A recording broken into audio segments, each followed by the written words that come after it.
মিরপুরে পুরোদমে চলছে বাংলাদেশ পাকিস্তান টেস্ট সিরিজের প্রস্তুতি। তবে এর মধ্যেই উকি দিচ্ছে পরিচিত সেই প্রশ্ন, প্রথম টেস্টে কেমন হবে উইকেট?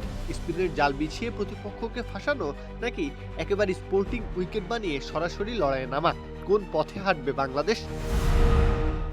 বাংলাদেশ যদি পুরনো পথেই হাঁটে, অর্থাৎ স্পিন ট্র্যাক বানায়, তাহলে সেটা হতে পারে নিজেদের জন্য এক বিপজ্জনক ফাঁদ। কারণ পাকিস্তান এখন আর শুধুই পেস নির্ভর দল নয়, তাদের স্কোয়াডে আছে সাজিদ খান, নোমান আলীর মতো অভিজ্ঞ স্পিনার, যারা উপমহাদেশের কন্ডিশনে ম্যাচ ঘুরিয়ে দেওয়ার ক্ষমতা রাখেন। মিরপুরের স্লো টার্নিং ট্র্যাকে এই দুই স্পিনার হয়ে উঠতে পারেন ভয়ঙ্কর দুঃস্বপ্ন।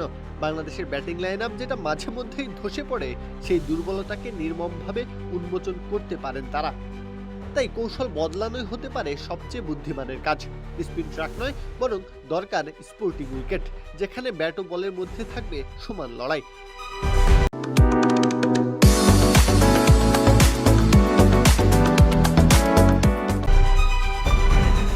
এই জায়গায় একটা গুরুত্বপূর্ণ নাম টনি হেমিং।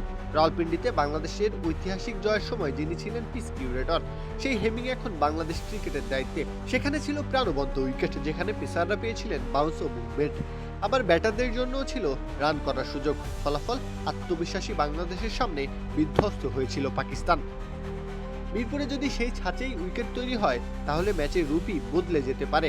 কারণ এই বাংলাদেশ দলের সবচেয়ে বড় শক্তি এখন তাদের পেস আক্রমণ। তাসকিন আহমেদের গতি ও আগ্রাসন, শরীফুল ইসলামের সুইং ও নিয়ন্ত্রণ, আর তার সঙ্গে যোগ হয়েছে নতুন আতঙ্ক নাহিদ রানা। তার ১৪৫-এর উপরে গতির ধারাবাহিকতা, সঙ্গে বাউন্স, নাহিদ হয়ে উঠতে পারেন ম্যাচের এক্স ফ্যাক্টর। স্পোর্টিং উইকেটে এই পেস ব্যাটারি হয়ে উঠবে দ্বিগুণ কার্যকর। বিশেষ করে নাহিদ রানার জন্য এমন উইকেট হবে স্বপ্নের মঞ্চ, যেখানে তিনি নিজের গতির পুরোটা ব্যবহার করতে পারবেন, ব্যাটারদের চাপে ফেলতে পারবেন, ভাঙতে পারবেন বড় বড় জুটি। সব মিলিয়ে সিদ্ধান্তটা এখন টিম ম্যানেজমেন্টের। তারা কি নিরাপদ ভেবে স্পিনের পথে হাঁটবে, নাকি সাহস দেখিয়ে স্পোর্টিং উইকেট বানাবে? কাব্য, খেলা ৭১।